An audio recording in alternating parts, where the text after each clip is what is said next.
World news के sponsor हैं स्वागत, अदरक, लहसुन और मसाले 100% प्योर एंड हाइजीनिक। अस्सलाम वालेकुम, आदाब। मैं हूं खलील फरहाद। हेडलाइंस के साथ शुरू करते हैं वर्ल्ड न्यूज़। ओमिक्रॉन से मुतासरा मुल्क साउथ अफ्रीका के सदर ने मगरबी मुल्कों के इम्तियाजी सलूक पर की जमकर तनकीद। कहा, दौलतमंद मुल्कों को सिर्फ अपनी कौम की परवाह, दिगर कौमों की परवाह का करते हैं ढोंग। शहर अल खलील में वाक़ तारीख़ी मस्जिद इब्राहिमी पर तसल्लुत जमाने की इसराइल की एक और नापाक कोशिश। मस्जिद इब्राहिमी की बहाली और मरम्मत के कामों पर लगा दी पाबंदी।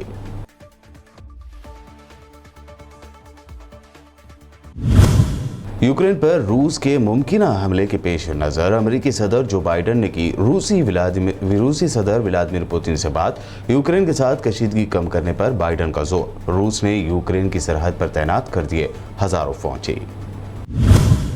हिंदुस्तान के चीफ ऑफ डिफेंस स्टाफ यानी CDS बिपिन रावत का हेलीकॉप्टर हो गया क्रैश। बिपिन रावत के साथ उनकी अहलिया, ब्रिगेडियर व लेफ्टिनेंट जनरल समेत 14 लोग थे सवार। 4 जली हुई नाशें बरामद।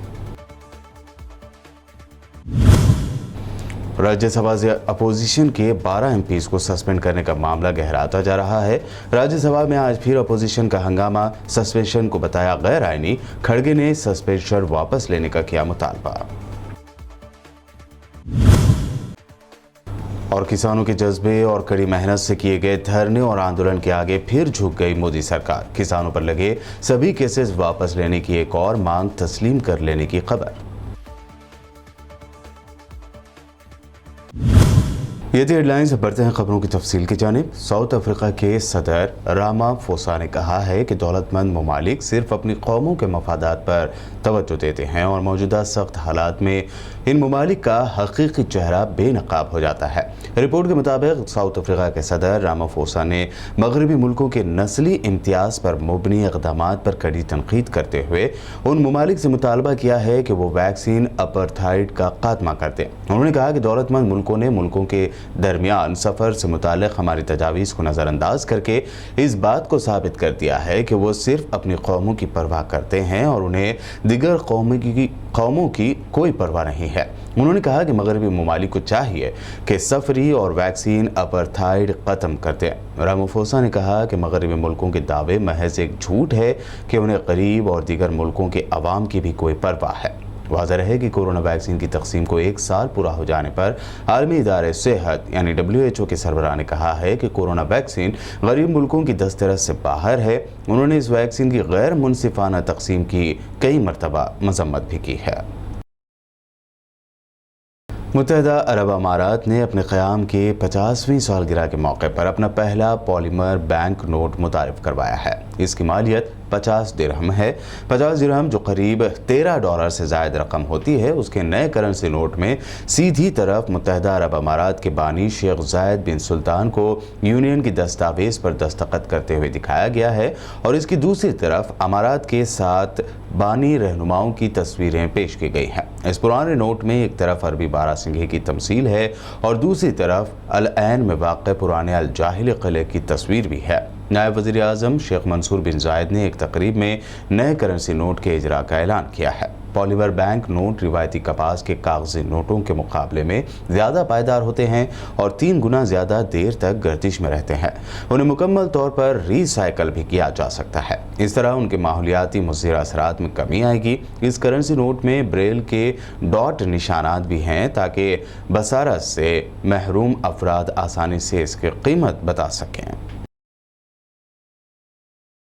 सऊदी वली अहद शहजादा मोहम्मद बिन सलमान अपने खलीजी दौरे के दूसरे मरहले पर मुत्तहिदा अरब अमारात के दारुल हुकूमत अबू ज़बी पहुँचे, जहाँ अमारात के वली अहद और मुसल्लह अफवाज के डिप्टी सुप्रीम कमांडर अल शेख मोहम्मद बिन जायद अल नहान ने उनका इस्तकबाल किया। अबू ज़बी के वली अहद अल शेख मोहम्मद बिन जायद ने सऊदी वली अहद शहजादा मोहम्मद बिन सलमान को रियासत के आला तरीन एजाज़ तमग़े जायद से नवाजा। अबू ज़बी के वली अहद अल शेख मोहम्मद बिन जायद ने कहा कि हम सऊदी अरब के साथ ठोस स्ट्रैटेजिक ताल्लुकात और इक़्तिसादी इंज़माम को मुस्तहकम करने के लिए कोशिशें जारी रखेंगे। मोहम्मद बिन जायद ने जोर देकर कहा कि खलीजी ममालिक की मुश्तरका एक्शन अमल में भाइयों के दरमियान मुशावरत एक ज़रूरी सुतून है। अबू ज़बी सऊदी वली अहद का खलीजी दौरे का दूसरा पड़ाव है। उनका खलीजी ममालिक के दौरे का आगाज़ पीर को सल्तनत ओमान से हुआ, जहाँ उन्होंने सल्तनत ओमान के फरमारवा सुल्तान हैशम बिन तारिक से मुलाकात की थी। यमन के हौसी बागियों की जानिब से सऊदी अरब के शहर रियाद पर मिसाइल हमले के बाद सऊदी इत्तेहाद ने सूबे सादा के इलाके पर हमले किए हैं। इन हमलों के नतीजे में हलाकतों की खबरें भी सामने आई हैं। नवंबर के महीने में यमन के सूबे अल हदीदा पर सऊदी इत्तेहाद के जंगी तैयारों और ड्रोन ने परवाज़ें की, तोपों के गोले और मिसाइल दागे और भारी और हल्के हथियारों से हमला करके 5,933 मरतबा कार्रवाइयाँ अंजाम थी। सऊदी इत्तेहाद ने इन हमलों में बड़े पैमाने पर हौसी बागियों की हलाकतों के साथ साथ बड़े पैमाने पर बागियों को होने वाले माली नुकसान की जानकारी दी है। यमन के हौसी बागियों के खिलाफ जंग का सिलसिला ऐसे वक्त में जारी है जब स्वीडन में सना और रियाज के वफद के माबैन 18 दिसंबर 2018 को अल हदीदा में जंगबंदी का मुआहदा तय पाया था। ताहम फरीक़ैन एक दूसरे पर जंगबंदी की खिलाफ वर्जी का इल्ज़ाम लगाते आ रहे हैं। इसराइली हुकाम ने मकबूजा मगरबी किनारे के जुनूब में वाक़ शहर अल खलील की तारीख़ी मस्जिद इब्राहिमी की बहाली और मरम्मत के कामों पर मुकम्मल तौर पर पाबंदी आयद कर दी है। मस्जिद इब्राहिमी के डायरेक्टर अल शेख हिफ्जी अबू सनीना ने एक प्रेस बयान में बयान किया है कि काबिज़ अफवाज ने तामीर नौ कमेटी के मुलाजमीन को हरम इब्राहिमी में बहाली का काम मुकम्मल करने से रोक दिया। मुलाजमीन मस्जिद की छत, तज़य्युन व आराइश, उसकी दीवारों को पेंट करने, इसकी पत्थरों और तारीख़ी इस्लामी तहरीरों और फ़न के दिगर कामों की सफाई की कोशिश कर रहे थे। अबू सनीना ने इस सिलसिले में जोर दिया कि मस्जिद इब्राहिमी के अंदर तामीर नौ कमेटी के साथ मिलकर काम करना औक़ाफ़ और मजहबी उमूर की वजारत का इख्तियार है। अमेरिका के सदर जो बाइडन और रूस के सदर व्लादिमीर पुतिन के दरमियान यूक्रेन में बढ़ते तनाव के मामले पर गैर मामूली वीडियो कॉन्फ्रेंस हुई है।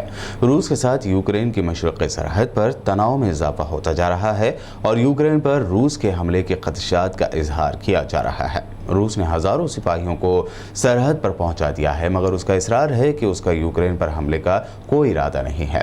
रूस चाहता है कि यूक्रेन नेटो में शामिल ना हो, मगर मगरबी ताकतों का कहना है कि यूक्रेन की खुद मुख्तारी का एहतराम करना चाहिए। दोनों सुदूर के दरमियान वीडियो कॉल से पहले मगरबी ताकतों ने रूस पर जोर दिया कि वह यूक्रेन के साथ कशीदगी कम करे। यूक्रेन पर रूसी हमले के खौफ के जवाब में सदर बाइडन ने ब्रिटेन, फ्रांस और जर्मनी के रहनुमाओं से तमाम वसाइल बरोकार लाने पर इत्तेफाक किया।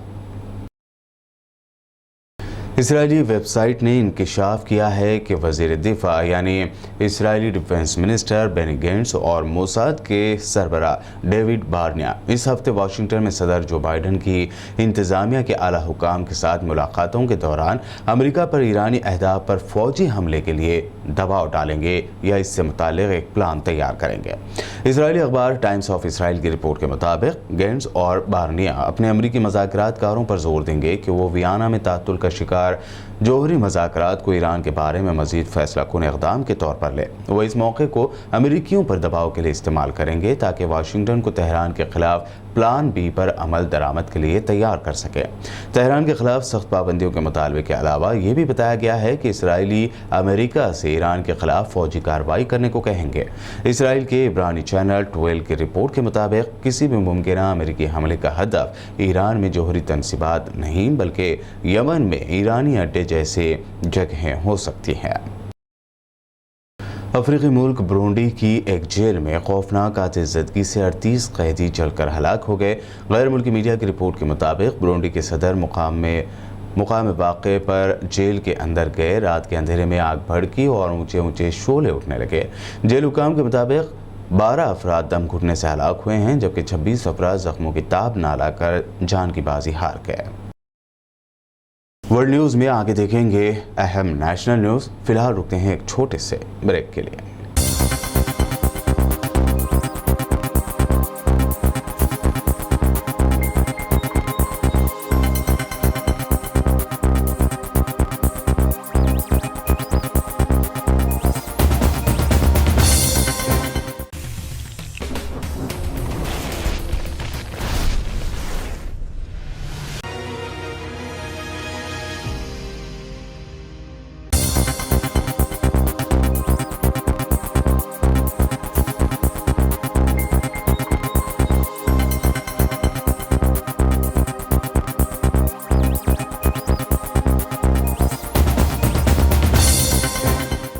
ब्रेक के बाद आइए देखते हैं नेशनल न्यूज़ की शुरुआत इस वक्त की सबसे बड़ी खबर से करते हैं।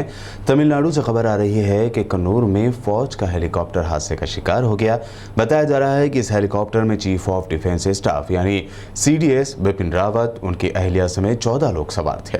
7 लोग अभी जख्मी बताए गए हैं, जबकि 4 नाशें बरामद हुई हैं। एयरफोर्स ने हादसे की जाँच के अहकाम दे दिए हैं। बताया जा रहा है कि खराब मौसम की वजह से यह हादसा हुआ है। इस हेलीकॉप्टर में बिपिन रावत और उनकी बीवी, उनका डिफेंस स्टाफ जिसमें ब्रिगेडियर व लेफ्टिनेंट जनरल शामिल थे, रेस्क्यू किए गए लोगों को वेलिंगटन बेस में इलाज के लिए ले जाया गया है। शुरुआती मालूमात के मुताबिक CDS बिपिन रावत अपनी बीवी के साथ वेलिंगटन में एक प्रोग्राम में शामिल होने गए थे। वेलिंगटन में आर्म्ड फोर्स का कॉलेज है, यहाँ CDS बिपिन रावत का लेक्चर था। वो इस प्रोग्राम से लौटकर कन्नूर आ रहे थे और यहाँ से उन्हें दिल्ली के लिए रवाना होना था, ताहम घने जंगल में यह हादसा हो गया। हालांकि अभी तक आर्मी ने कोई बयान जारी नहीं किया है। ये हेलीकॉप्टर MI सीरीज का था। न्यूज़ एजेंसी ANI के मुताबिक जो नाशें मिली हैं वो 80% तक जली हुई हैं। ऐसे में इन नाशों की शिनाख्त फिलहाल नहीं हो पाई है।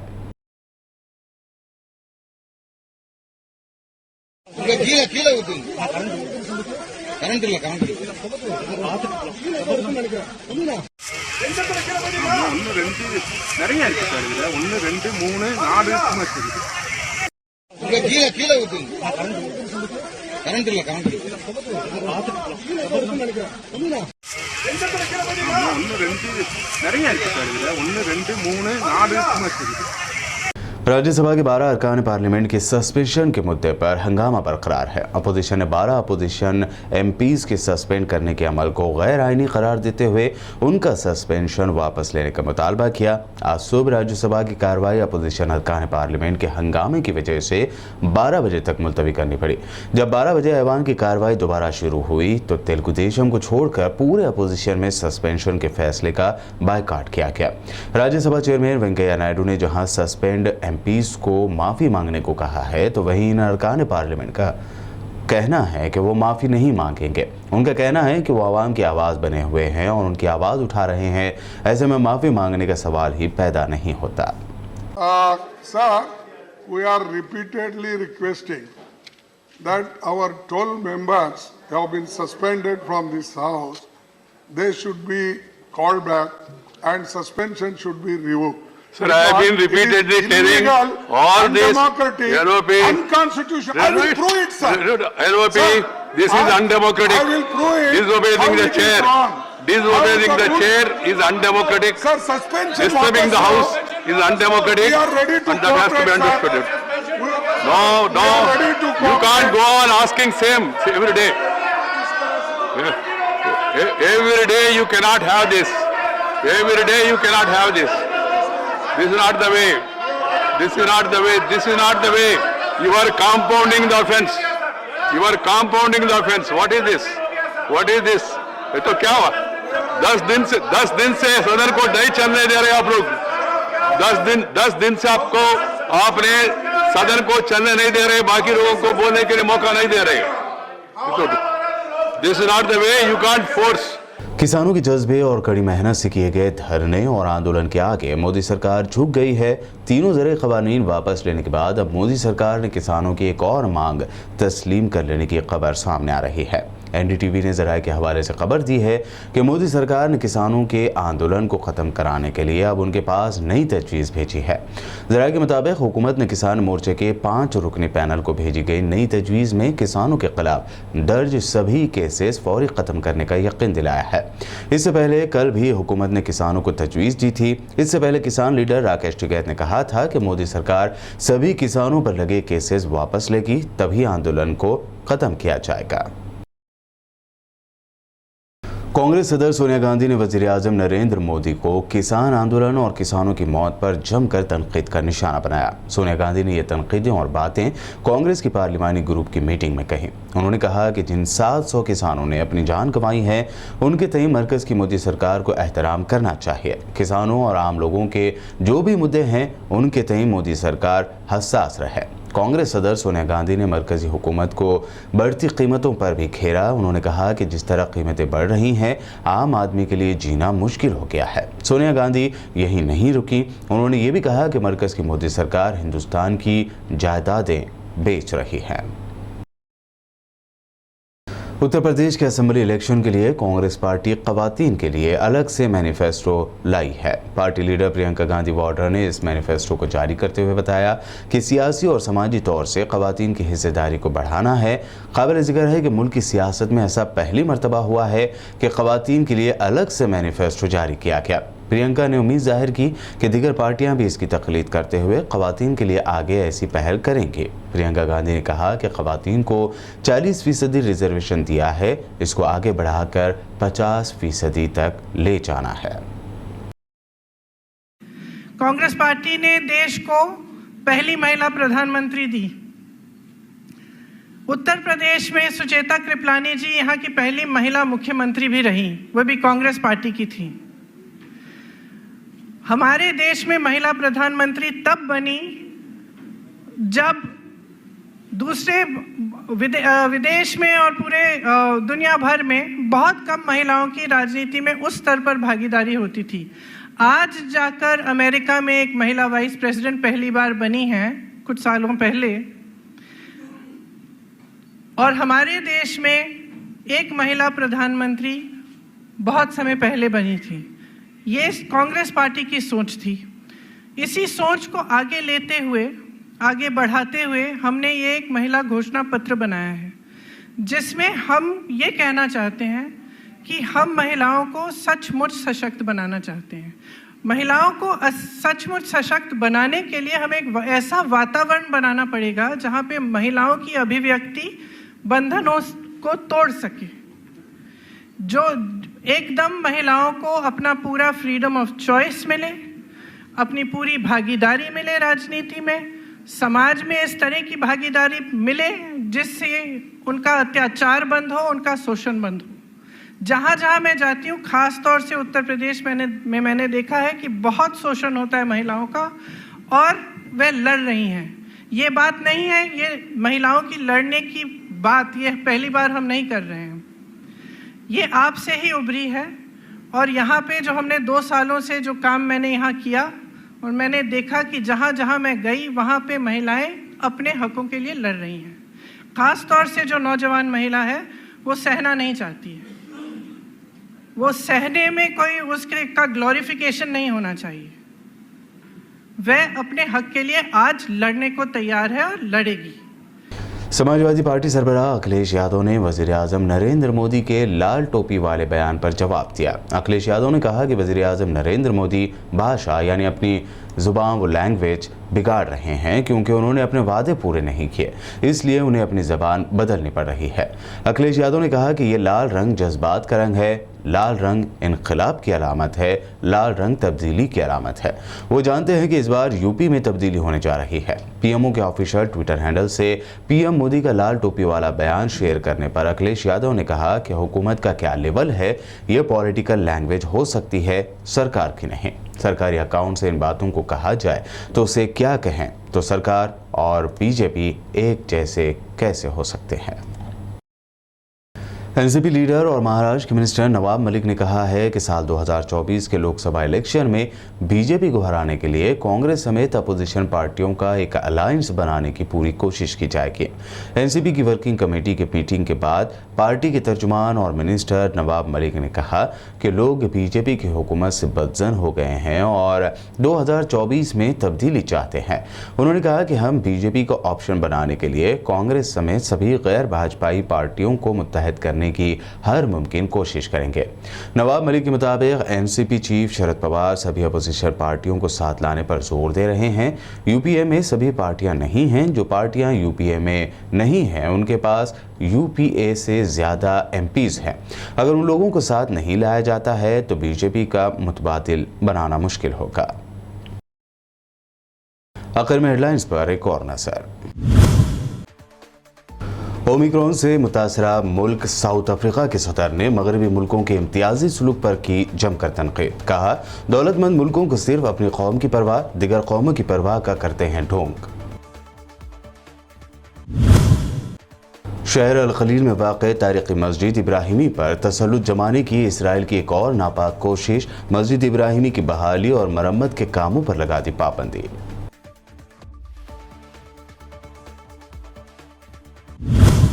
यूक्रेन पर रूस के मुमकिन हमले के पेश नज़र अमेरिकी सदर जो बाइडन ने की रूसी सदर व्लादिमीर पुतिन से बात। यूक्रेन के साथ कशीदगी कम करने पर बाइडन का जोर। रूस ने यूक्रेन की सरहद पर तैनात कर दिए हजारों फौजी।